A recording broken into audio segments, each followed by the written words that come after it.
Enrique, gracias por venir.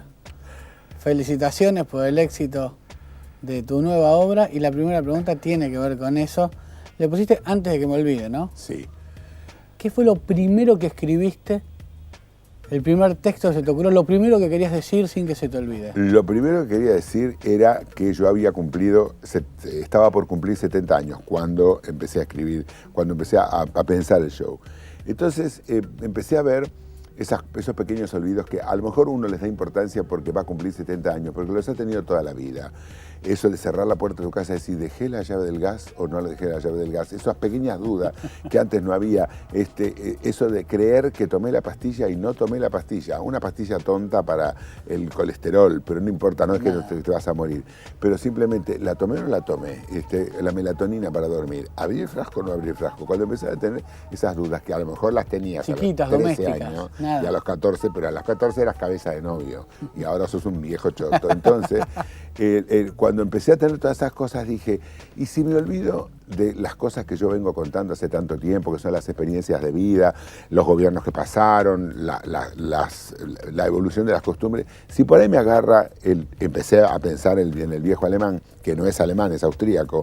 Pobre los alemanes se han tenido que cargar con Hitler, que era austríaco y todo el mundo dijo que era alemán, y ahora Alzheimer, que era austríaco también, y todo el mundo le dice el viejo alemán. Cuando empecé con esa historia digo, ¿y si me agarra el viejo alemán realmente y yo me empiezo a olvidar de todo? Entonces esa fue, digamos, la génesis del espectáculo. Yo dije, me gustaría entonces que se llame Antes de que me olvide, para volver a contar la misma historia desde la perspectiva de un hombre de 70 años, porque siempre es diferente la perspectiva de una persona que vivió más. Hay gente que vive al pedo, estoy de acuerdo, tiene 80 y no aprendió. Pero en general, digamos, la gente que va cumpliendo años vio cosas y al verlas puede decirle a la gente que no se alarmen, que esto también pasará, que ya pasó antes y que no solamente pasó antes acá, sino que pasó en todas partes del mundo y en forma mucho peor que las que nosotros estamos sufriendo. Guerras, horrores, guerras civiles, Primera Guerra Mundial, Segunda Guerra Mundial, nazismo, fascismo, comunismo, campos de concentración, en fin. Han ocurrido cosas horribles en la vieja Europa, han ocurrido cosas horribles en la poderosa Norteamérica, han ocurrido cosas espantosas en aquella Unión Soviética y siguen pasando en la Rusia actual, porque en la Unión Soviética no te dejaban hablar y en la Rusia actual está la peor mafia del mundo, prostitución mezclada con narcotráfico en sus peores, digamos, exteriorizaciones. Todo eso uno lo sabe porque vivió, porque se lo contaron o porque fue muchas veces a los lugares y vio. Si yo me llego a olvidar de eso, me llego a olvidar de todo. Es lo único que no me pueden indexar, lo único que no me pueden dolarizar, lo único que no me lo pueden meter en un corralito es mío. Entonces, si alguna vez me olvidara, porque le pasó, y yo me acordé siempre de Groucho Marx. Groucho Marx es uno de los humoristas más cerebrales, divinos, fantásticos, insólitos y perfectos que el mundo occidental ha conocido. Sí. Y le agarró el Alzheimer, pobre, a los 86, 87 años, quedó en manos de una enfermera que le robó la fortuna, que se hacía pasar por la mujer de él, era un trapo de piso el viejo. Entonces, realmente pensar que a lo mejor me puede pasar a mí, digo, por lo menos van a quedar los DVD, van a quedar los videos, van a quedar la palabra y el recuerdo de alguien, Entonces digo, antes de que me olvide, lo voy a volver a contar. Y eso fue la génesis del espectáculo. Enrique, ¿y cuáles son, si tenemos que elegir dos, esos dos recuerdos que te acompañan desde siempre? Uno, que no te podés olvidar más porque te marcó para siempre y te sirvió como motor y para convertirte en esta figura de Sos Hoy. Y el otro que quizás al revés, un recuerdo que te hubiera gustado borrar de tu vida y sin embargo te acompañó hasta los 70. Bueno, yo tengo un recuerdo inolvidable del día que debuté en teatro. Yo debuté en teatro el 13 de noviembre de 1957 en el Teatro Sindical de Cámara, que estaba en el Sindicato de la Alimentación, lo cual esto marca un destino directamente, se trataba de comer. Sí. Pero fue de casualidad. Estaba en el Sindicato de la Alimentación. Debió haber un sindicato de dietólogos, lógico, sin embargo, pero no lo conocimos nunca nosotros. Claro. A 2 cuadras de casa, yo estaba en Independencia Entre Ríos, esto quedaba en la calle de Estados Unidos, y ahí se abrió un curso que lo daba Alejandra Agüero, también, que ya era una directora consagrada del Teatro Independiente Argentino. Yo me inscribí ahí y como premio de fin de año, digamos, los que habíamos pasado el curso, nos daban la posibilidad de intervenir en 2 obras breves, una de Arthur Miller y otra de Clifford Odets. Una se llamaba Esperando al Zurdo y la otra se llamaba Para que Triunfen. Y yo, Para que Triunfen se daba primero, era la más breve, y yo tenía que salir a escena como formando parte de una comparsa, porque era una obra que tenía algo que en aquella época era moderno. O sea, se hablaba de la crisis del 30 de Estados Unidos, se hablaba de que no había plata y qué sé yo, era una ama de casa con su amiga y después el marido. Y entonces se levantaban dos actores que estaban en la platea haciendo ver que eran espectadores, uno no estaba de acuerdo con una cosa, otro con otra.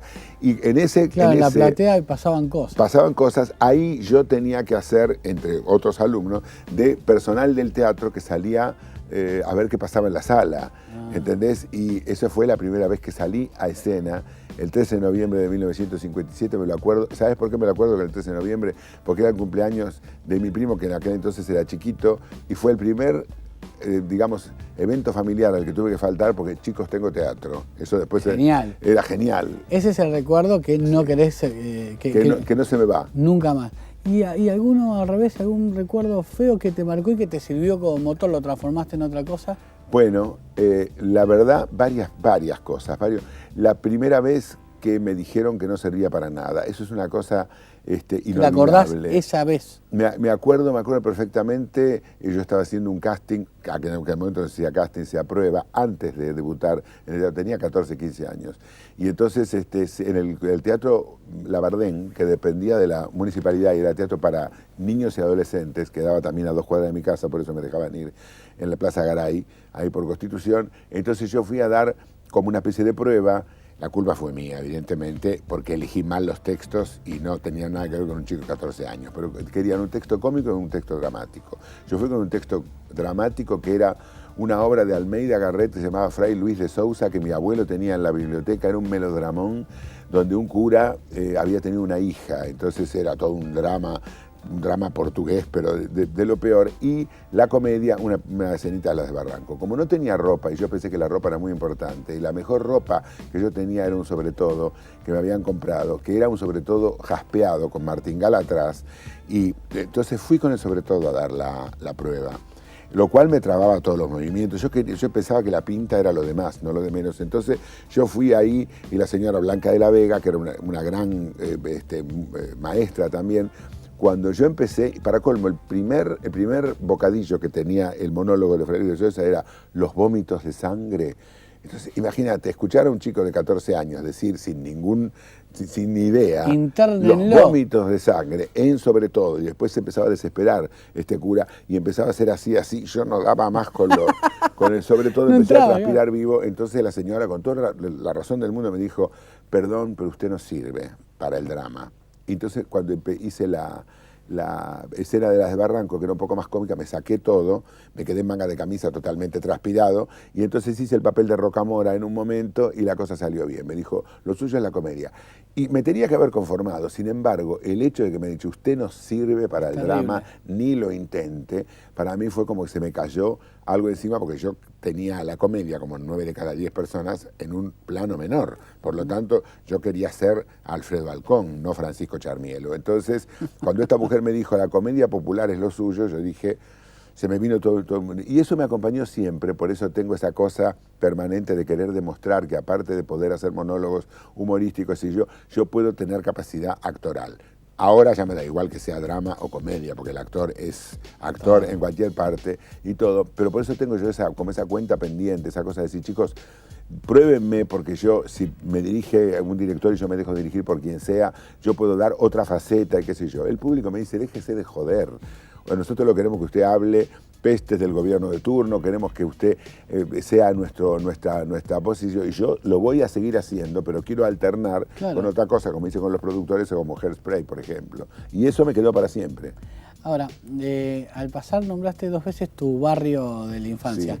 Contame un poco dónde creciste, hogar de clase media, cómo se conformaba. Era un hogar de clase media, un hogar de clase media bastante acomodada, porque nosotros vivíamos en un petit hotel que todavía está hecho bolsa, en la calle Entre Ríos 1818, Entre Ríos entre Brasil y Pedro Echagüe, ahí, que es la tierra de nadie. No es Constitución, no es Parque Patricios, no es Centro, está ahí como en la tierra de nadie. Estábamos ahí, en esa casa, petit hotel, y era petit hotel porque mi abuelo, italiano, que había venido de Domodossola, en la frontera con Suiza, el único que tenía biblioteca en el pueblo, allá por finales del siglo XIX, se vino y puso bodegas en San Rafael, Mendoza. Ah, bien. Vino con dinerito el viejo. Bien, vino bien. Entonces él necesitaba tener sus oficinas. Primero vivieron en un montón de lugares, pero vivían arriba del bar El Ciervo, en Callao y Corrientes, en esos departamentos que todavía están enormes. Ahí se casó. Cuando se casó mi mamá vivían ahí con sus padres y todo lo demás. O sea, clase media bien. Bien. Entonces bien. mi abuelo necesitaba una casa muy grande para poder tener las oficinas, era importador y exportador de azafrán y los barriles de vino, etcétera, etcétera. Entonces toda la parte de abajo eran las oficinas de mi abuelo con máquinas de escribir, con 3 empleados, con escritorio, estaban los barriles de vino, un garage grande donde estaban los 2 coches y el lugar donde estaban todas las latas de azafrán español que venían y qué sé yo. Entonces para mí eso era el lugar ideal para jugar, porque cuando se acababan los horarios de oficina, yo jugaba a la oficina con mis compañeros de colegio que venían ahí, porque no me dejaban salir a la calle, por eso salí medio pelotudo también, porque no me dejaban, ya tenía 7, 8 años y mi mamá decía, se juega acá adentro, no tenés ninguna necesidad de meter en la calle, y eso que no había. ¿Tenías hermanos?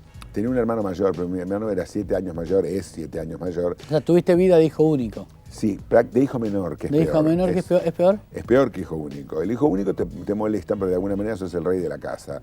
El hijo menor, a veces es el rey de la casa y otras veces es el ceniciento de la casa. Mi hermano, rubio, alto, ojos verdes, estupendo, pinta y un gordo, truculento de toda la vida, y entonces te viene la cosa de querer sobresalir de alguna manera.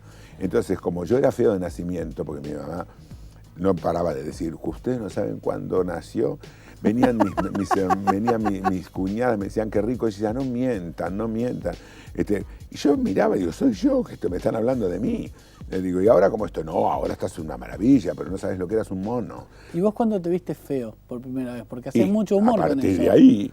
¿Vos ya de chiquito te veías feo? Y claro, si tú... Porque hacés chistes con eso todo el tiempo. Lo hacía ya en aquella época también. Ah, si mi vieja y mi viejo decían, no, era un monstruo cuando nació.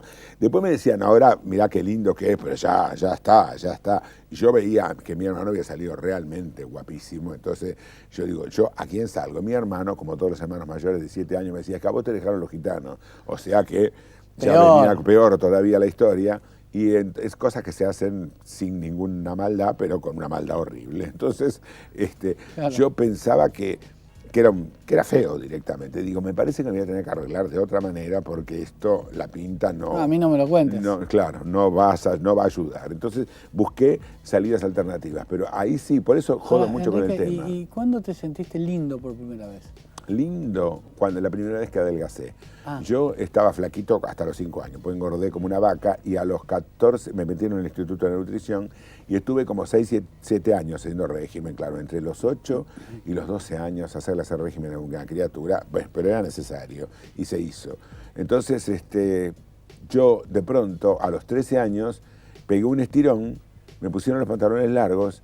Y yo dije, no, tan mal no estoy. Cuando me miré al espejo era alto, delgado, esbelto, duró 2 años nada más, porque a los 15 estaba hecho una vaca de nuevo, pero ahí dije, ¿Esos 2 años te viste lindo? Sí, señor, me vi como normal, digamos, en una palabra. Y a veces, cuando empecé a hacer teatro, lo primero que, ahí en el Teatro Sindical de Cámara, nos sacaron fotos para poner en la puerta, que no nos conocía nadie, pero era la cosa así. Entonces me sacó un gran fotógrafo, de Chaure, entonces me sacó una foto y yo, sin anteojos, mirando a la cámara así, la tengo esa foto con un flequillo acá. Yo me veo muy parecido a Jerry Lewis cuando era joven, pero yo ahí en ese momento me vi lindo, interesante. Y después... pero la gente me decía otra cosa. Me decía que me parecía a Jerry Lewis, que no era precisamente un buen mozo y todo lo demás. Y uno en esas edades, entre los 15 y los 20, quiere... Pero por amor te habrán visto lindo, ¿nunca te convencieron? No. Sí, muchos años más tarde. Cuando ya era tarde me importaba 3 carajos. Cuando yo ya me había establecido con una personalidad, bueno, no, es que vos tenés muy lindo, anda a cagar, no me interesa ahora. Me interesaba entre los 15 y los 20, que uno está en edad de merecer, ¿no? No, ya después no te importó, no. Después ya una vez... Ya que te vieran lindo no te... Claro, porque después uno no sabía si te decían que eras lindo o eras simpático porque tenías un gran sentido del humor, porque empezaste a hacer chistes y todo lo demás. Entonces, cuando ya la pinta era lo de menos realmente, me empezaron a decir, no. Y cuando yo después, a los 40 o 50 años, empecé a contar todas las las cosas que yo sentía, me decían, y les muestro fotos, pero vos no eras feo. ¿Por qué no me lo dijeron antes? La puta que lo parió, me lo tienen que decir en aquel momento. Son cosas absolutamente superficiales y superfluas, pero hasta que uno se da cuenta, pasan 40 años. Claro. ¿Hay algún tema de la realidad nacional que, aunque puedas joder con eso y hasta a veces tocar el humor negro, porque también a veces andás por ahí, a mí me divierte también, te haya hecho sufrir de verdad? Un tema sobre el que lograste hacer humor, pero que a vos de verdad te jode. Sí. Evidentemente. Bueno, yo no pude hacer nunca humor sobre los excesos de la dictadura, jamás. Ajá. Eso no pude de ninguna manera. Humor no, ahí es donde me enojo. Mucha gente, los críticos a veces cuando son jóvenes, descubren qué enojado está, como si, claro, no me han visto enojado realmente. Entonces dice, por ejemplo, de este espectáculo, si está más enojado que nunca, la verdad, esto es uno de los espectáculos más placenteros y menos enojado porque al tener tanta edad uno ve que las cosas han pasado 50 veces. Entonces lo que uno dice con énfasis, no con enojo, chicos, acuérdense porque esto no es nuevo, porque esto no empezó ayer. Es una mirada más... Claro, más de perspectiva histórica, Entonces, digo, chicos, esto pasó, lo que pasa es que ustedes estaban en una nube de pelos o porque eran muy jóvenes o porque les convenía el tipo de cambio. Y no se puede vivir así en ningún país. Entonces, hay cosas que de eso yo nunca pude hacer humor. Desaparecidos nunca fue un tema sobre el que puedas elaborar. Para nada. Yo no lo pude elaborar siquiera y cada vez que lo he nombrado en forma enojada y seria, porque no se puede joder. No se puede, yo pienso igual. Pero no se puede joder con esos temas. Pero, por ejemplo, otras cosas como el corralito, otras cosas, porque a mí lo que me dio lástima del corralito era ver esa gente en la calle que tenía $10.000 como toda capital en su vida y que se lo sacaban. Entonces eso me dolió muchísimo. Hice bromas sobre eso, pero más que bromas sobre el problema, que no era para joder, era bromas sobre la irresponsabilidad gubernamental y el disparate y la huida en helicóptero y ligarlo, y ligarlo con decir, equivocarse el nombre de la mujer de Tinelli, preguntar por hijos cuando había hijas y irse por otra puerta. Evidentemente, eso yo lo ligué con todo lo demás. Cosa que me dolió muchísimo fueron los 5 presidentes en un día, porque me parecía estar en una mala opereta, ¿no es cierto? Y lo dije, y las huidas de los que se supone que hoy van a salvar el país también, huyen en los baúles de los autos, se van, en fin, toda una serie de cosas patéticas, ¿no es cierto?, que son sobre las que yo pongo el acento. Cuando criticabas a Menem, que fue durante muchos años y casi desde el principio, porque viste que después lo criticaron todos. Sí, después todo el mundo. Ponías el acento en que era bruto y en que era ladrón. Claro. Palabras más, palabras menos. Si tuviéramos que sintetizar...